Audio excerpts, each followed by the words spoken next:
Vivemos em um universo vasto e misterioso. Mas e se tudo o que vemos, tocamos e sentimos for apenas uma simulação? Uma construção sofisticada de informação, energia e consciência.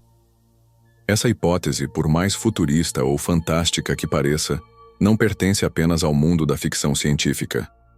Grandes nomes da ciência moderna, como o físico Nick Bostrom e o astrofísico Neil deGrasse Tyson, já levantaram a possibilidade de que o que chamamos de realidade possa ser, na verdade, uma simulação sofisticada, criada por uma inteligência avançada. Mas essa ideia não é nova. Desde os tempos antigos, tradições espirituais e filosóficas questionam a natureza do mundo ao nosso redor. Platão, por exemplo, falava sobre a caverna, onde sombras projetadas na parede eram confundidas com a realidade. Hoje, com os avanços da física quântica, da inteligência artificial e da exploração da consciência, essas antigas perguntas ganham novas formas.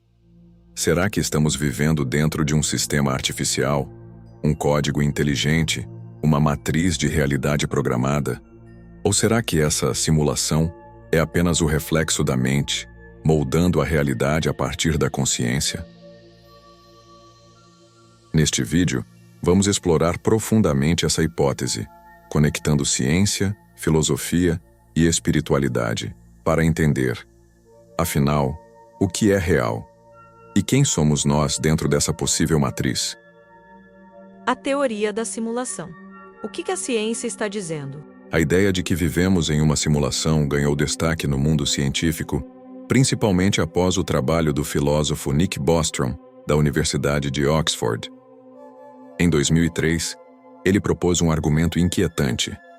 Se civilizações tecnologicamente avançadas forem capazes de simular universos inteiros, e se for provável que elas façam isso, então é mais provável que estejamos dentro de uma simulação do que vivendo na realidade base. Essa hipótese se baseia na suposição de que a consciência pode ser reproduzida em computadores suficientemente poderosos. Se uma simulação for complexa o bastante para gerar seres conscientes, esses seres viveriam suas experiências como reais, sem jamais perceberem que estão dentro de uma simulação. Astrofísicos como Neil deGrasse Tyson chegaram a afirmar que há uma chance significativa, talvez superior a 50%, de que vivamos em uma simulação.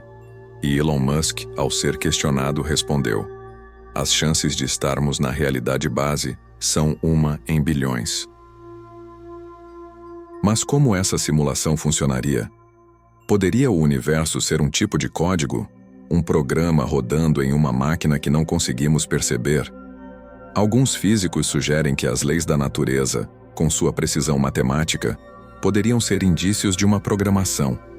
E fenômenos como a quantização da energia, o entrelaçamento quântico e os limites do espaço-tempo são, para alguns, pistas de uma realidade renderizada sob demanda, como num videogame. Essas ideias desafiam nossa percepção do real. Mas e se, além da ciência, também a filosofia e a espiritualidade estivessem nos dando pistas há milênios? O mito da caverna e o véu de Maia. A ilusão da realidade. Muito antes da ciência especular sobre simulações computacionais, a filosofia e a espiritualidade já nos convidavam a questionar a natureza da realidade. Platão, no século IV a.C., apresentou o célebre mito da caverna. Nele, prisioneiros acorrentados desde o nascimento observam apenas sombras projetadas na parede de uma caverna. Para eles, aquelas sombras são o mundo real. Mas, ao libertar-se e sair da caverna, um deles descobre a verdade. O mundo fora das sombras é infinitamente mais vasto e iluminado. Essa alegoria sugere que aquilo que percebemos com os sentidos pode ser apenas uma fração distorcida da realidade. A caverna representa o mundo ilusório, condicionado pelas crenças, percepções e limitações sensoriais. Do outro lado do mundo, nas tradições orientais, encontramos o conceito de Maya, o véu da ilusão.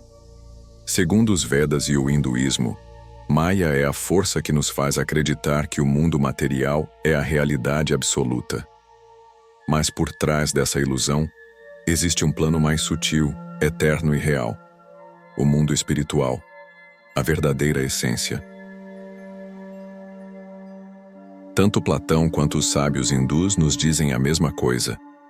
O que chamamos de realidade pode ser apenas uma projeção, um reflexo de algo muito mais profundo. E despertar, nesse contexto, significa ver além das sombras e além do véu. Mas, será que existem evidências na física moderna que apontam nessa mesma direção? O universo quântico, realidade ou probabilidade? Na virada do século XX, a física começou a revelar um mundo surpreendentemente estranho. Ao estudar o comportamento de partículas subatômicas, os cientistas descobriram algo desconcertante. A realidade não é fixa, ela é probabilística. No famoso experimento da dupla fenda, elétrons disparados em direção a uma barreira com duas aberturas exibem um comportamento curioso. Se ninguém os observa, eles agem como ondas, criando padrões de interferência, como se passassem por ambas as fendas ao mesmo tempo. Mas, ao serem observados, colapsam em partículas e escolhem uma única trajetória. Isso significa que o simples ato de observar altera o resultado. A realidade, aparentemente, só se define quando é observada. Essa descoberta levou ao conceito de superposição quântica. Uma partícula pode existir em múltiplos estados ao mesmo tempo, até que a observação decida seu destino. Além disso, a ideia do entrelaçamento quântico mostra que partículas separadas por vastas distâncias podem se comunicar instantaneamente, como se fossem uma única unidade. Esses fenômenos desafiam o senso comum. Onde está então a realidade objetiva? Parece que o universo, em seu nível mais fundamental, não é uma estrutura sólida, mas um campo de possibilidades. E aqui entra uma questão ainda mais profunda. Se o observador influencia o real, então, quem somos nós que observamos? E qual o papel da consciência nessa equação cósmica? A consciência, o código-fonte da realidade? Se a física quântica mostra que a realidade só se concretiza quando é observada, então surge uma pergunta inevitável. A consciência seria o software que dá forma ao mundo? Cada vez mais cientistas, filósofos e espiritualistas estão considerando que a mente não é apenas um produto do cérebro, mas sim um campo fundamental, anterior à matéria. Essa visão é sustentada por pensadores como Amit Goswami, que propõe que a consciência é a base do ser, e não o contrário. Em vez de vermos a mente como um subproduto da atividade neural, essa perspectiva afirma que a mente cria a experiência do mundo físico. E se o universo não for um imenso maquinário impessoal, mas sim um campo vivo, dinâmico e consciente de si mesmo? Uma matriz energética que responde à atenção, à intenção e à vibração de cada ser. A antiga máxima hermética, o todo é mente, o universo é mental, ecoa com força nesse cenário.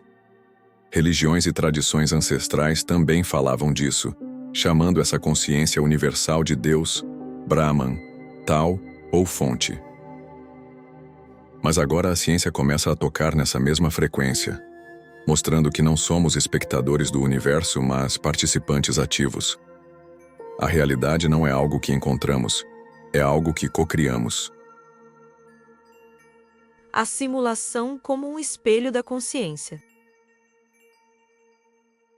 E se em vez de sermos vítimas de uma simulação artificial, fôssemos co-criadores de uma realidade que responde à nossa consciência? Essa é a visão proposta por muitas tradições espirituais e por estudos contemporâneos da consciência. Em vez de pensar a simulação como uma prisão, ela pode ser compreendida como um campo de experiências simbólicas. projetadas para refletir o nosso estado interior. A mecânica quântica, com seus paradoxos e possibilidades, parece dizer: a realidade se molda à percepção, e isso nos aproxima de mestres espirituais que, por milênios, ensinaram que o mundo externo é um espelho do interno. O autor e palestrante Neville Goddard dizia: a consciência é a única realidade. Segundo ele, o mundo que vemos é resultado direto das imagens mentais que cultivamos. Greg Braden fala sobre o campo unificado que conecta tudo e como a emoção humana influencia esse campo, moldando a realidade. E Joe Dispenza, ao estudar o cérebro, mostra que ao mudarmos nossos pensamentos, emoções e frequências cerebrais, alteramos as conexões sinápticas, e isso transforma não só nosso corpo, mas o ambiente ao nosso redor. Se a realidade é uma simulação interativa, então estamos dentro de um jogo quântico, onde cada pensamento, cada intenção, gera ondas no campo e altera o cenário. A simulação não seria então uma limitação, mas uma escola cósmica onde aprendemos a criar, amar, intuir e despertar para o nosso verdadeiro poder. O papel da consciência e a jornada do despertar. Se a realidade é uma simulação interativa, qual é o papel da consciência dentro desse cenário? A resposta pode ser: tudo. A consciência não apenas observa a realidade, ela cria, influencia e transforma o mundo à sua volta. Segundo muitas tradições espirituais, despertar é lembrar-se de que somos mais do que o avatar. Somos a mente por trás do jogo. Somos a centelha que escolheu encarnar aqui para experienciar, evoluir e cocriar. Na jornada do despertar, começamos a perceber que o tempo é maleável, que os eventos não são aleatórios e que existe uma inteligência profunda guiando a experiência. Essa inteligência se manifesta como sincronicidades, como encontros marcados por uma ordem superior, como sinais, números, sonhos e até nas repetições que chamam nossa atenção. Quando a consciência desperta, ela começa a dialogar com a simulação. Ela aprende a mover-se com mais liberdade, a acessar novas camadas de realidade, a intuir verdades que antes pareciam invisíveis. A mente que desperta compreende que a simulação é moldada pela vibração. Elevando sua frequência, ela acessa novos níveis de realidade, mais sutis, mais harmônicos, mais conectados com o todo. O despertar é gradual, mas inevitável. E à medida que mais consciências despertam, a própria simulação se transforma. O fim do jogo ou o início da verdade?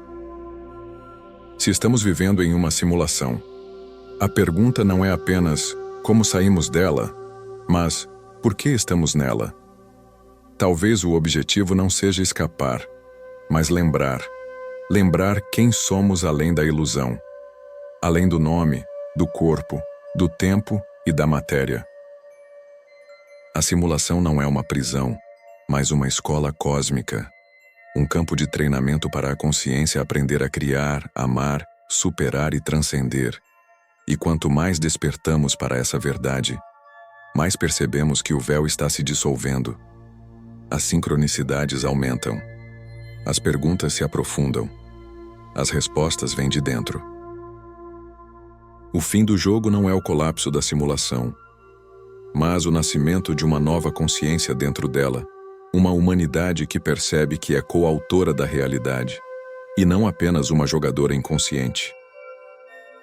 Porque mesmo dentro da matriz há escolhas, há liberdade, há consciência. E agora que você chegou até aqui, pergunte a si mesmo: você está vivendo de forma automática ou consciente? Se este conteúdo ressoou com você, curta, compartilhe e se inscreva no canal. Nos próximos episódios vamos ainda mais fundo na jornada entre ciência e espiritualidade. Nos vemos no próximo mergulho. Até lá! Se você gostou, deixe seu like. E se inscreva no canal Senda Interior, onde estaremos trazendo vídeos sobre filosofia, espiritualidade, ciência e metafísica, com o intuito de expansão da consciência. Curtir e inscrever-se ajuda muito a impulsionar o canal, para que o conteúdo chegue a mais pessoas. Deixe seu comentário, dizendo quais outros vídeos gostaria de ver aqui no canal Senda Interior. Gratidão por assistir. Nos encontramos no próximo mergulho na consciência.